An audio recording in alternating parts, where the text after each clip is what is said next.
Assalamualaikum warahmatullahi wabarakatuh. Perkenalkan, nama saya Saida Qudsia. Saya berasal dari Prodi Penmas kelas B.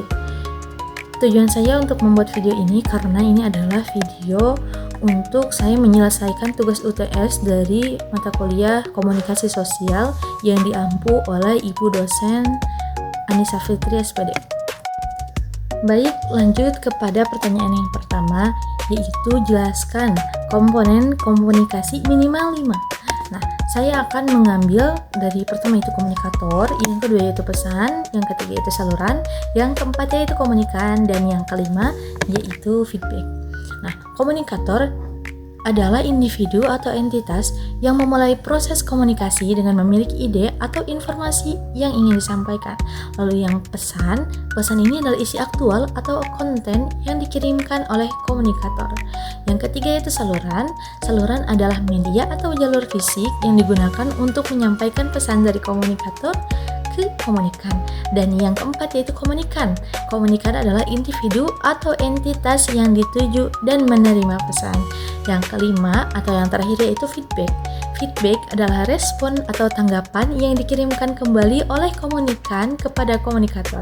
Ini menunjukkan apakah pesan telah diterima dan dipahami sebagaimana mestinya.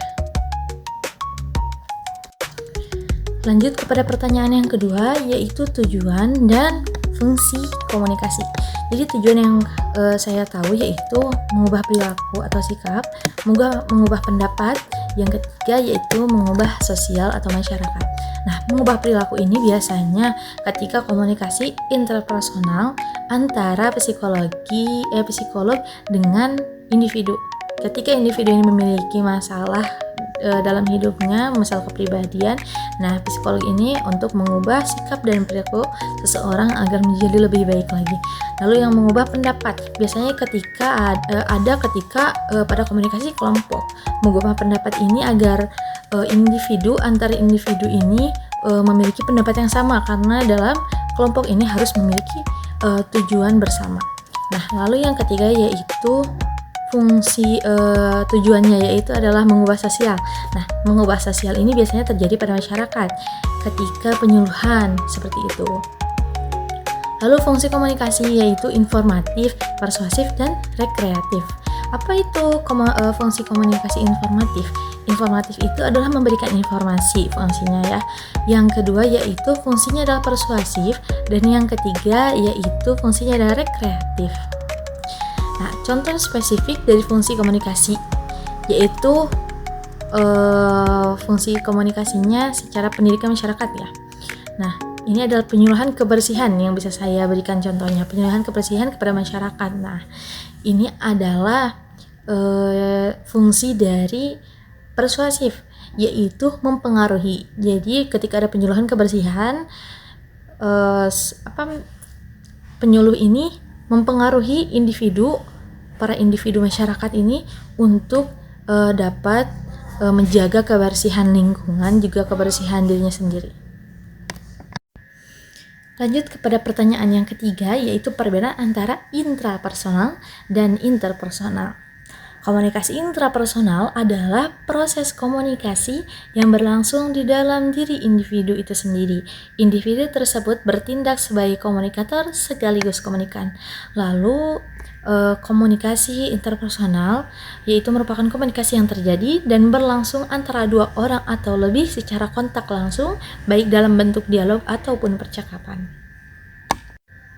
Nah, jadi perbedaan antara intrapersonal dan interpersonal itu adalah karena intrapersonal itu berkomunikasi dengan diri sendiri dan interpersonal itu ada lawannya.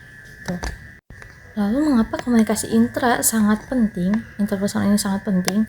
Karena komunikasi intrapersonal itu dianggap sangat penting dalam proses pendidikan dan pengembangan diri karena ia merupakan fondasi bagi metakognisi, regulasi diri, dan pembentukan identitas diri yang mendorong pembelajaran dan pertumbuhan berkelanjutan. Komunikasi intrapersonal memiliki pengaruh bagi individu bagaimana seseorang melihat kemampuan dirinya sendiri. Komunikasi internal yang suportif dan realistis akan membangun kepercayaan diri yang diperlukan untuk mengambil risiko intelektual seperti mengajukan pertanyaan atau mencoba tugas yang sulit. Lalu pada pertanyaan yang keempat, yaitu mengapa komunikasi interpersonal yang efektif sangat krusial dalam hubungan sosial dan pendidikan. Komunikasi interpersonal yang efektif dan sangat krusial karena merupakan jantung dari semua interaksi manusia, berfungsi sebagai alat utama untuk membangun hubungan, berbagi informasi, dan memecahkan konflik baik dalam konteks sosial maupun pendidikan. Lalu ada 3 kualitas atau keterampilan yang diperlukan untuk mencapai komunikasi interpersonal yang efektif. Yang pertama yaitu empati, yang kedua yaitu active listening, dan yang ketiga yaitu keterbukaan. Yang pertama yaitu empati. Empati itu adalah kemampuan untuk memahami dan berbagi perasaan orang lain, melihat dunia dari perspektif mereka meskipun Anda tidak harus setuju dengan mereka. Yang kedua yaitu active listening. Active listening bukan hanya mendengar kata-kata, tetapi memproses dan memahami pesan secara keseluruhan, baik verbal maupun non-verbal, dan memberikan tanggapan yang menunjukkan pemahaman tersebut. Lalu yang ketiga yaitu keterbukaan. Keterbukaan dalam komunikasi melibatkan kesediaan untuk mengungkapkan pikiran, perasaan, dan informasi pribadi yang relevan secara jujur kepada lawan bicara. Ini juga mencakup kesediaan untuk terbuka terhadap pandangan orang lain.